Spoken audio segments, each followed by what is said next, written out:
कुछ सुनवाते हमने बात की है पूर्व मुख्यमंत्री रमन सिंह से। वो इस घोटाले को लेकर भूपेश बघेल को भी घेर रहे हैं और बता रहे कि स्टिंग से सब कुछ साफ हो गया। सुनवाते हैं आपको। जो आरोप लगे हैं मुख्यमंत्री भूपेश बघेल पे महादेव सट्टा स्कैम में आरोप सम्मिलित होने का, इसमें आपकी क्या टिप्पणी है? ये आरोप ही नहीं है, प्रमाणित दस्तावेज के साथ उनके सामने साक्ष्य पेश किए गए। 509 करोड़ का लेन देन का प्रमाण हुआ, ट्रांजैक्शन के रिकॉर्ड मिले हैं। 5 करोड़ का राशि और 7 करोड़ की राशि जब्त किए गए हैं। दुबई से कनेक्शन मिला है।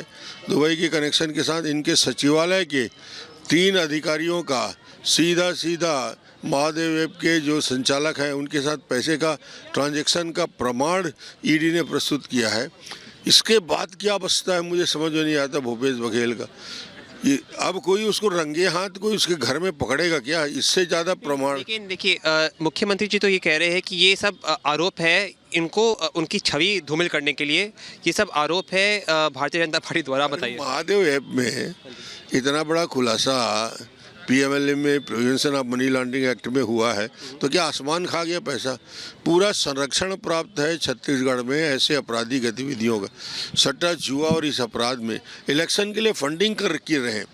509 करोड़ चुनाव के लिए भेजा है भूपेश बघेल के लिए। बल्कि आपको पता ही होगा कि हमने भी सर एक स्टिंग किया जिसमें हमें पता चला है कि काफ़ी पुलिस वाले भी शायद सम्मिलित हुए, उसमें ईडी ने भी अरेस्ट किया उसके बाद, और उसके जो लिंक्स है वो मुख्यमंत्री के ऑफिस तक मतलब जा रहे हैं। ऑफिस तक मिले हैं। 3 नाम प्रकट रूप से आए हैं और ये तीनों लोगों की संलिप्तता साफ दिख रही है और ये अकेला एक प्रकार का महादेव ऐप की बात नहीं है।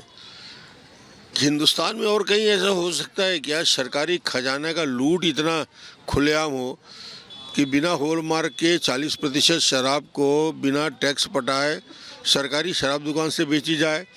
क्या कोयले में इससे ज़्यादा भ्रष्टाचार दुनिया में कहीं हो सकता है? लेकिन सर मैं महादेव में ही ज़रा फोकस रखूँगा सर। एक और मतलब अब खुलासा आया है, ये ईडी की रिमांड कॉपी में भी आया है और अब एक वीडियो भी इमर्ज आ रही है कि जिसमें एक इंसान है शुभम सोनी, वो अपने आप को महादेव का ओनर बुलाता है, अपने आप को महादेव का ओनर बोलता है और वो बोलता था कि वो असीम दास के द्वारा चीफ मिनिस्टर ऑफिस में कोई वर्मा जी है उनके द्वारा पैसे भेजता था। अब ये कितनी सच्चाई है? ये असीम के पास ही तो 5.37 करोड़ रुपए के पैसे जब्त हुए। वही असीम दास है जिसने स्वीकार किया बघेल नामक व्यक्ति को मैं पैसा देता। वही असीम दास है जिसके दुबई के कनेक्शन मिले हैं। तो ये सारे प्रमाण के लिंक मिलते जा रहे हैं और प्रमाण के साथ ईडी ने ऐसी कार्रवाई नहीं की, पूरे पुख्ता जानकारी के साथ पूरे दस्तावेज के साथ किया है और उसके बाद भी बेशर्मी की हद भूपेश बघेल ईडी पे आरोप लगा रहे हैं। इसका अंत आप कहाँ तक देखते हैं? अंत होगा, न्यायालय में जाएंगे और न्यायालय में कार्रवाई होगी, सजा होगी। तो शुभम सोनी ने भी कल कई आरोप लगाए थे, मुख्यमंत्री का नाम लेते हुए आरोप लगाए थे और अब ईडी ने भी इस पूरे मामले में मुख्यमंत्री पर ही आरोप लगाए हैं क्योंकि इस मामले की जांच जैसे जैसे आगे बढ़ रही है कई नाम सामने आ रहे हैं। महादेव सट्टेबाजी ऐप को लेकर ईडी की छापेमारी लगातार जारी है। असीम दास नाम के शख्स से 5 करोड़ रुपए बरामद किए गए। इसके अलावा लगातार जो छापेमारी की कार्रवाई जा रही है, सफलता लगातार मिल रही है उसमें। ईडी को असीम का बयान, बघेल को पैसे मिले हैं। असीम ने यह बताया है कि बघेल को पैसे दिए गए हैं। बघेल को 508 करोड़ रुपए देने का दावा किया गया है और यही आरोप लगातार भारतीय जनता पार्टी के नेता भी लगा रहे हैं। लेकिन मीडिया के सामने आकर अब भूपेश बघेल कह रहे हैं कि पहले ऐसी ऐप पर रोक क्यों नहीं लगाई गई है। लेकिन इस पूरे मामले पर केंद्रीय मंत्री राजीव चंद्रशेखर क्या कह रहे हैं, सुनिए। सर महादेव ऐप समेत 22 ऐसे ऐप हैं जिन्हें आपने बैन कर दिया है। भूपेश बघेल कह रहे हैं कि वो तो 1.5 साल से कहते आ रहे थे, पहले क्यों नहीं किया? अच्छा, 1.5 साल से वो इन्वेस्टिगेट कर रहे हैं। उन्होंने एक भी लेटर नहीं लिखा है, उन्होंने कभी भी एक भी मांग नहीं किया कि ये ऐप बंद करें। इसीलिए तो उनका 1.5 साल का इन्वेस्टिगेशन का कारण ही तो उनको 508 करोड़ रुपए मिले हैं इनसे। उन्होंने किसी भी एजेंसी से किसी भी तरह हमें कोई नोटिफिकेशन नहीं भेजा है इन 1.5 सालों में। पहली बार अगर सरकार को एक नोटिफिकेशन मिला है इन इलीगल ऐप्स के बारे में, वो कल सुबह एनफोर्समेंट डायरेक्टरेट ने भेजा है और हमने कल दोपहर को सभी 22 ऐप जो एनफोर्समेंट डायरेक्टरेट ने लिस्ट भेजे थे उनको हमने बैन कर दिया है। और ये भी कह रहे हैं कि जीएसटी 28% जीएसटी मिलती थी इसलिए प्रतिबंधित नहीं किया। आप अभी तक तो समझ गए होंगे, सभी लोग समझ गए होंगे कि कांग्रेस की राजनीति में झूठ और झूठ होना बहुत ही एक नॉर्मल सा फिनोमिनन है।